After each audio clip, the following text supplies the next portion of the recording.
Hello friends, स्वागत है आप सभी का आपके अपने यूट्यूब चैनल हिंदी साहित्य सार में।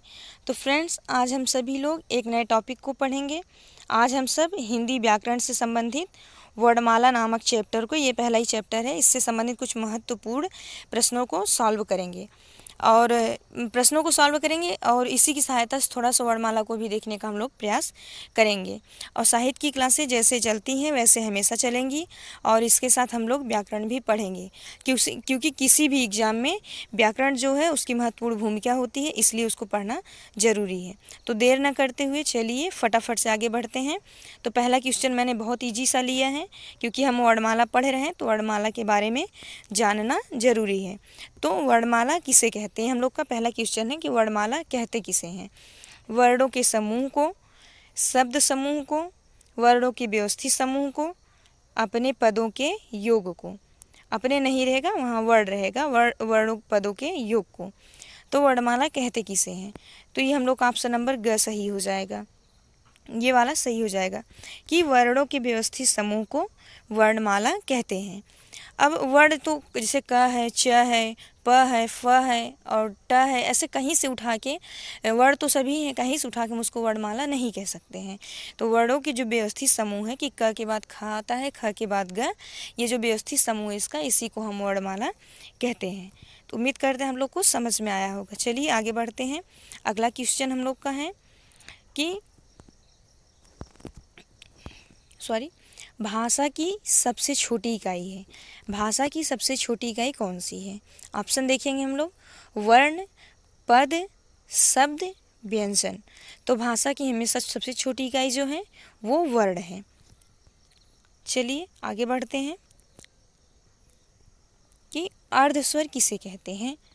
ऑप्शन है प, फ, च, स, य और न को, य और व को। तो इसमें अर्धस्वर किसे कहते हैं? अब इसमें देख रहे होंगे सभी व्यंजन लिखे हैं, लेकिन अर्धस्वर किसे कहते हैं? तो ये य और व को अर्धस्वर कहते हैं। य और व अर्धस्वर के नाम से जाने जाते हैं। अगर आप लोग से क्वेश्चन पूछे कि अर्धस्वर किसे कहते हैं, तो य और व को, और अगर ये आ जाए कि य और व को मतलब क्या कहते हैं, तो अर्धस्वर कहते हैं। या चलिए आगे बढ़ते हैं हम लोग। अगला क्वेश्चन हम लोग का है कि हिंदी वर्णमाला में अयोगवाह वर्ण कौन सा है? हिंदी वर्णमाला में अयोगवाह वर्ण कौन सा है? पहला ऑप्शन है हम लोग का अंग और अ, दूसरा है अ और आ, तीसरा है च और ट, और चौथा है ई और ई। तो अयोगवाह वर्ण जो है अंग और अ को हम लोग अयोगवाह वर्ण कहते हैं। तो चलिए फटाफट से आगे बढ़ते हैं। आगे मैंने नंबरिंग नहीं की है, लेकिन आप लोग के शायद 20 क्वेश्चन मैंने इसमें लिए हैं सिर्फ वर्णमाला चैप्टर से। और स्वर ध्वनि के प्रकार हैं, इसमें से स्वर ध्वनि के कौन से प्रकार हैं? दीर्घ, प्लुत, हर्ष, उपर्युक्त सभी। तो इसमें राइट आंसर हो जाएगा उपर्युक्त सभी। इसमें पूछना क्या चाह रहा है, बेसिकली पूछना ये चाह रहा है कि स्वर मतलब कितने प्रकार के होते हैं। ये थोड़ा सा घुमा क्वेश्चन दिया है और जिससे गलतियां होती हैं एग्जाम में। स्वर कितने प्रकार के होते हैं, तो सभी जानते हैं 3 प्रकार के होते हैं। कौन कौन से? ह्रस्व, दीर्घ और प्लुत, ये तीनों स्वर होते हैं। तो उपर्युक्त सभी। अगला क्वेश्चन है हम लोग का कि अनुनासिक का संबंध होता है केवल मुंह से, केवल गले से, नाक और मुंह दोनों से, और केवल नाक से। तो सब जानते हैं कि अनुनासिक का संबंध नाक और मुंह दोनों से होता है। अगला क्वेश्चन हम लोग का कि क वर्ग का उच्चारण स्थान क्या है? क वर्ग का उच्चारण स्थान क्या है? होंठ, कंठ, दंत और मूर्धा। तो क का उच्चारण स्थान कंठ है। अब आप लोग को हम कुछ और चीज़ें बताते हैं। एक सूत्र है, आप चाहें तो लिख सकते हैं, अकुह विसर्जनीय नाम कंठ है। अकुह विसर्जनीय नाम कंठ है। अ और क वर्ग का और ह का उच्चारण स्थान कंठ होता है। अगर आप लोग को संस्कृत नहीं आ रहा है तो आप सब हिंदी में नोट कर लें, अ और क वर्ग तथा ह का उच्चारण स्थान कंठ होता है। क वर्ग में आप सभी जानते हैं कि क, ख, ग, घ, अंग आते हैं। इतना आप लोग का शायद क्लियर हुआ होगा। अब इसमें क्या के अलावा अगर पूछ ले कि ख का उच्चारण स्थान क्या है, तो भी कंठ होगा, ग का तो भी कंठ होगा, घ का तो भी कंठ होगा, अगर ह का पूछे तो भी कंठ ही होगा। तो उम्मीद करते हैं आप लोग को समझ में आया होगा। इसके अलावा आप लोग को मतलब एक क्वेश्चन से शायद 3-4 क्वेश्चन तो तैयार ही हो गए होंगे। और हिंदी की स ध्वनि है। अब स का उच्चारण स्थान ये पूछ रहा है कि क्या है। मूर्धा है, दंत है, तालव्य है, नासिका है। तो स का उच्चारण स्थान तालु है। ई, च वर्ग और तालव्य स, इसका उच्चारण स्थान तालु होता है। ई और च वर्ग, अब च वर्ग में च, छ, ज, झ, इया ये आते हैं। और बड़ा स जो जिसको आप लोग कहते हैं तालव्य स, उसको कहते हैं, मतलब तालव्य स है, कुछ लोग बड़ा सा भी बोलते हैं उसको। इसका उच्चारण स्थान तालव्य होगा। अब देखिए मैंने 2 लाइन का आप लोग को समझाया कि क वर्ग का और अ का और ह का उच्चारण स्थान कंठ है। अगला है हम लोग का कि स का, ई का और च वर्ग का उच्चारण स्थान तालव्य है। अगला क्वेश्चन है कि प्रत्येक व्यंजन वर्ग में कितने वर्ण आते हैं। प्रत्येक व्यंजन वर्ग में कितने वर्ण आते हैं। 3, 4, 12, 5। तो आप सभी जानते हैं काफ़ी इजी सा क्वेश्चन है कि प्रत्येक व्यंजन वर्ग में 5 वर्ण आते हैं। 5 वर्ण आते हैं किसी भी व्यंजन वर्ग में। और निम्न में से मध्य स्वर है अ, आ, ई, उ। तो मध्य स्वर कौन सा है। अ जो है ये मध्य स्वर के अंतर्गत आता है। अगला क्वेश्चन है हम लोग का कि क, ग और ज, फ ध्वनियाँ किसकी हैं। ऑप्शन है संस्कृत, गुजराती, अरबी फारसी, चौथा बंगाली। तो क, ग, ज, फ ये जो ध्वनियाँ हैं ये अरबी फारसी से विकसित ध्वनियाँ हैं। राइट आंसर 3 हो जाएगा। अगला क्वेश्चन है हम लोग का कि ए और ए वर्णों का उच्चारण स्थान क्या है। मूर्धा, नासिका, कंठ तालु, होंठ। और ए और ए का उच्चारण स्थान कंठ और तालु होता है।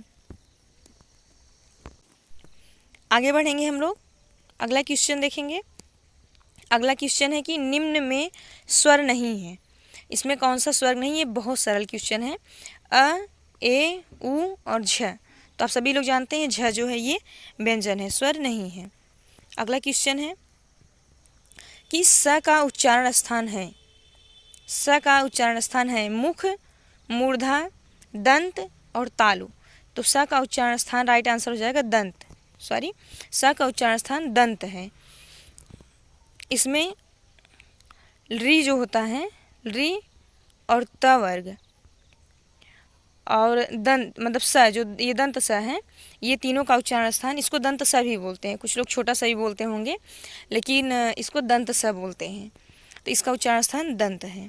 और त वर्ग का भी उच्चारण स्थान दंत होगा। क वर्ग का आप लोग जान लिए कंठ है। च वर्ग का जान लिए कि तालु है। और त वर्ग का जान लिए कि दंत है। अगला क्वेश्चन है कि अघोष वर्ण कौन सा है। अघोष वर्ण कौन सा है। ज, न, ह और स। तो अघोष वर्ण इसमें कौन सा है। स। स जो है वो अघोष वर्ण है। बढ़ते हैं अगले क्वेश्चन की तरफ। हमारा क्वेश्चन है कि स्वरों को अन्य किस नाम से जाना जाता है। स्वरों को अन्य किस नाम से जाना जाता है। तो प्लुत, दीर्घ, हल तथा अच। तो स्वरों के जो अन्य नाम है, स्वर का एक दूसरा नाम है, अगर स्वर न लिख के वहाँ पे अच लिखा रहेगा तो भी आप लोग जान लेंगे कि स्वरों के बारे में ही पूछ रहा है। स्वर का दूसरा नाम अच है। याद करेंगे आप लोग कि स्वर का दूसरा नाम अच है। अगला क्वेश्चन है कि ह का उच्चारण स्थान क्या है। ह का उच्चारण स्थान क्या है। कंठ, तालु, नासिका, होंठ। तो ह का उच्चारण स्थान कंठ है। अगला क्वेश्चन हम लोग का है कि अंतस्थ व्यंजन है। इसमें से अंतस्थ व्यंजन कौन है। पहला क, ह, च और म। दूसरा प, फ, ब, भ। तीसरा त, थ, द, ध, द, न, सॉरी त, थ, द, न। और चौथा है य, व, र, ल। तो अंतस्थ व्यंजन है य, व, र, ल। ये भी क्वेश्चन आ सकते हैं कि अंतस्थ व्यंजन कितने होते हैं। तो 4 होते हैं। कौन कौन से। य, व, र, ल। और य और व को अर्धस्वर भी कहते हैं। और ल जो है ये पार्श्विक है और र जो है ये लुंठित है। और ऐसे पूछा जाता है कि पार्श्विक वर्ण कौन सा है, तो ल है, और लुंठित वर्ण कौन सा है, तो र है, और ये दोनों अर्ध स्वर हैं, और ये चारों मिलकर अंतस्थ व्यंजन है। और अगला क्वेश्चन हम लोग का कि संयुक्त वर्ण कौन कौन से हैं, छत, त्र, ज्ञा और उपयुक्त सभी। तो आप सब जानते हैं कि ये तीनों जो हैं संयुक्त वर्ण हैं, तो उपयुक्त सभी इसमें सही हो जाएगा। अगला क्वेश्चन ये आई थिंक लास्ट भी है, हाँ ये लास्ट क्वेश्चन है। क से म तक के व्यंजनों को क्या कहा जाता है, क से म तक के व्यंजनों को क्या कहा जाता है, उष्म, संयुक्त, हल, स्पर्श। तो हल कहा जाता है, यहाँ हलंत रहेगा। जो क से म तक के व्यंजन हैं, स्पर्श व्यंजन जो हैं उनको हल कहते हैं, और स्वरों को अच कहा जाता है, स्वरों को अच कहते हैं और व्यंजन को हल कहा जाता है। तो आई होप आप लोग को समझ में आया होगा। वीडियो कैसी लगी आप लोग कमेंट में ज़रूर बताएं। वीडियो अच्छी लगी हो तो लाइक करें, शेयर करें और सब्सक्राइब करें। आप सभी का बहुत बहुत धन्यवाद। मिलेंगे आप लोग से अगली क्लास में। जय हिंद, जय हिंदी।